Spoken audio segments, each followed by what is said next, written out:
How long does it take for a broken leg to heal?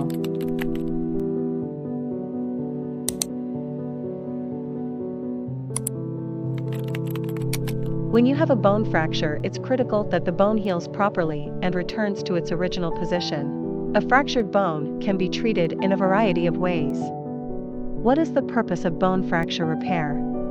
When a damaged bone doesn't or won't heal effectively with casting and splinting alone, broken bones repair is used.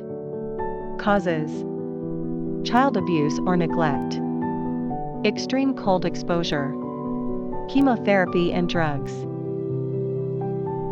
nervous system disorder, genetic disease, metabolic illness. The bone breaks, the first thing that doctor will do is put it back in its proper place. What home remedy should you follow? Take protein supplements. Take mineral supplements. Take antioxidants. Take vitamin supplements. Do exercise. Quit smoking.